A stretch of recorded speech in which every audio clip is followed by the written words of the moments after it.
Alfonso Loma, así se llama aquel paraje Yabeajá. Entre los verdes campos existe el conocido Cuaporá. Hay una laguna que nos alegra, lleva por nombre Tapiracuay. Los pajarillos de mil colores allí se encuentran, de todo hay. En el cercado y en la enramada se ven criando chesejasí, diciendo triste a su compañero de causa y tente se así. Y las palomas todas unidas emprenden vuelo al oscurecer. Juntas avanza y allí descansa triste y querido del Taperé.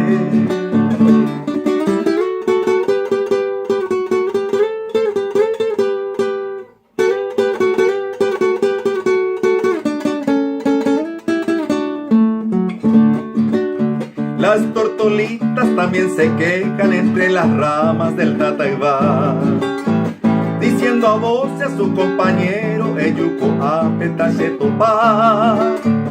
También se siente en cada hora el canto diestro del Tataupá, y en las orillas de los esteros cantando a voces Pacá.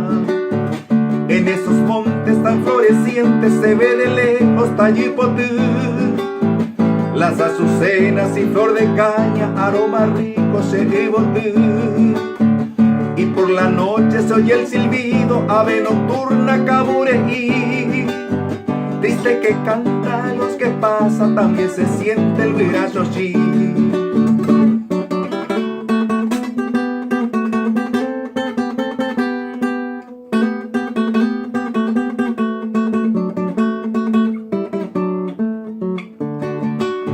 El chiricote que alegra el alba acompañado del cogoé. Siempre orgulloso y altanero también se siente Yacaberé. En alto monte se ve volando pájaro raro surucuá, diciendo triste a su compañero Tacerellana, Tacetajá. Las piriritas también se quejan y triste dejan el bocallá. Y yo lamento mi sufrimiento por la esperanza que pierdo ya. Ya me despido desconsolado, si ya jamás se vida a mí.